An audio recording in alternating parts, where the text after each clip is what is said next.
দেশে ভারী থেকে অতি ভারী বৃষ্টিপাতের ফলে 4টি নদীর পানি বিপদসীমার উপর দিয়ে প্রবাহিত হচ্ছে বলে জানিয়েছে পানি উন্নয়ন বোর্ড পাওবো। এতে সংশ্লিষ্ট এলাকার নিম্নাঞ্চল প্লাবিত হওয়ার আশঙ্কা দেখা দিয়েছে। একই সঙ্গে 5 জেলায় বন্যার সম্ভাবনার কথাও জানিয়েছে বন্যা পূর্বাভাস ও সতর্কীকরণ কেন্দ্র। পাওবোর বন্যা পূর্বাভাস ও সতর্কীকরণ কেন্দ্র এ তথ্য জানায়।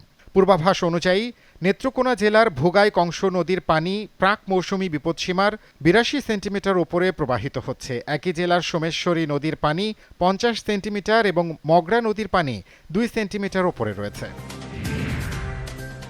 নারীর অর্থনৈতিক ক্ষমতায়নে ফ্যামিলি কার্ডের মাধ্যমে 37,814 পরিবারের নারী প্রধানকে টাকা দেওয়া হয়েছে বলে জানিয়েছেন প্রধানমন্ত্রী ও সংসদ নেতা তারেক রহমান। জাতীয় সংসদের অধিবেশনে প্রশ্নোত্তর পর্বে তিনি এ তথ্য জানান। ফ্যামিলি কার্ডের কারণে বাজেটের ওপর চাপ পড়ার কোনো আশঙ্কা নেই। অন্য সেবার সাথেও সাংঘর্ষিক হবে না বলেও জানিয়েছেন প্রধানমন্ত্রী তারেক রহমান। যে 4 কোটি পরিবারকে আমরা ফ্যামিলি কার্ড দিব, আমরা পর্যায়ক্রমিকভাবে সরকার এটা দেবে। পৃথিবীর কোনো সরকারের পক্ষেই একবারে এটি করা সম্ভব না।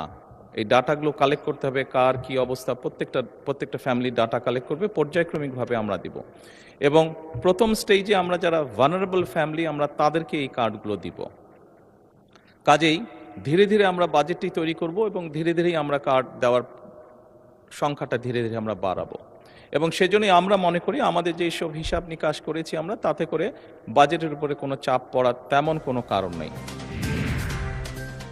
বোতলজাত ভোজ্য তেলের দাম প্রতি লিটারে 4 টাকা বাড়িয়ে 195 থেকে 199 টাকা করার সিদ্ধান্ত নেওয়া হয়েছে বলে জানিয়েছেন বাণিজ্য মন্ত্রী খন্দকার আব্দুল মোক্তাদির। ভোজ্য তেলের নতুন দাম আজ থেকেই কার্যকর হবে। বাণিজ্য মন্ত্রণালয়ের সম্মেলন কক্ষে ভোজ্য তেলের মূল্য পর্যালোচনা সংক্রান্ত বৈঠক শেষে সাংবাদিকদের সঙ্গে আলাপকালে তিনি কথা বলেন। মন্ত্রী বলেন, বিশ্ববাজারে ভোজ্য তেলের দাম কমলে দেশের বাজারেও সমন্বয় করা হবে। সংবিধান সংশোধনে 17 সদস্যের কমিটি গঠন করা হবে বলে জানিয়েছেন আইন মন্ত্রী মোহাম্মদ আসাদুজ্জামান। বিকেলে জাতীয় সংসদ অধিবেশনে একথা জানান তিনি। আইনমন্ত্রী বলেন, যেখানে সরকারি দলের 7 জন এবং স্বতন্ত্র ও অন্যান্য দল থেকে 5 জন সদস্য থাকবে। এ সময় বৃহস্পতিবারের মধ্যে বিরোধী দল থেকে 5 জন সদস্যের নাম দেওয়ার আহ্বান জানান আইনমন্ত্রী। সংবিধান সংশোধন সম্পর্কিত বিশেষ কমিটি গঠন করার জন্য আগামীকাল আমরা চাই ওনাদের পক্ষ থেকে যে 5 জনের নাম কালকে দেন, তাহলে আমরা এই কমিটি গঠন করে আমরা সংবিধান সংশোধন এবং জুলাই সনদকে সামনে রেখে সামনের দিকে এগিয়ে যেতে চাই। মাননীয় স্পিকার, বিগত সরকার বিদ্যুতের 40,000 কোটি টাকা বকেয়া রেখে গেছে বলে জানিয়েছেন অর্থমন্ত্রী আমির খসরু মাহমুদ চৌধুরী। রাজধানীর একটি হোটেলে জাতীয় রাজস্ব বোর্ডের পরামর্শক কমিটির সভায় তিনি কথা বলেন। মন্ত্রী বলেন, অর্থনীতির কঠিন সময়ে সব ক্ষেত্রে করের সুবিধা দিতে পারবে না সরকার, তবে ব্যবসা সহজ করতে আনুষঙ্গিক সুবিধা নিশ্চিত করা হবে। টিটন হত্যার ঘটনায় রাজধানীর নিউমার্কেট থানায় একটি হত্যা মামলা দায়ের করেছেন নিহতের বড় ভাই খন্দকার সাইদ আক্তার রিপন।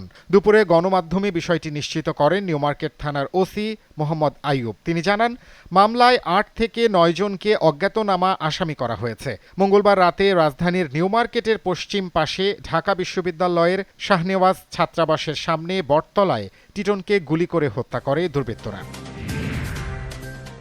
পশ্চিমবঙ্গ বিধানসভা নির্বাচনের দ্বিতীয় ও শেষ দফার ভোট গ্রহণ শেষ হয়েছে। রাজ্যের 8 জেলায় 142টি আসনে একযোগে ভোট গ্রহণ চলে সন্ধ্যা 6টা পর্যন্ত। এ পর্বে মোট ভোটারের সংখ্যা 3,71,73,837 জন। পুরুষ ভোটার 1,64,00,000 বেশি, নারী ভোটার 1,57,00,000 বেশি। সংযুক্ত আরব আমিরাত ইউএই হঠাৎ করেই তেল রপ্তানিকারক দেশগুলোর জোট ওপেক থেকে বেরিয়ে যাওয়ার ঘোষণা দিয়েছে। বৈশ্বিক জ্বালানি রাজনীতিতে এটি বড় ঘটনা। 1971 সালে জাতিরাষ্ট্র হিসেবে আত্মপ্রকাশের আগে থেকেই তারা ওপেকের সদস্য ছিল। ওপেকের উৎপাদনে সৌদি আরবের প্রাধান্য থাকলেও অতিরিক্ত উৎপাদন সক্ষমতার দিক থেকে ইউএই ছিল দ্বিতীয় অবস্থানে। ইউরোপ সেরার লড়াইয়ে উয়েফা চ্যাম্পিয়ন্স লিগের দ্বিতীয় সেমিফাইনালের প্রথম লেগে আজ রাতে মাঠে নামছে অ্যাটলেটিকো মাদ্রিদ ও আর্সেনাল। এই ম্যাচে গানারদের আতিথ্য দেবে দিয়েগো সিমিওনের শিষ্যরা। রাত 1টায় ম্যাচটি শুরু হবে। ইউরোপ সেরা ট্রফি কখনো না জিতলেও এখন পর্যন্ত অ্যাটলেটিকো 3 বার এবং আর্সেনাল 2006 সালে একবার ফাইনাল খেলেছে।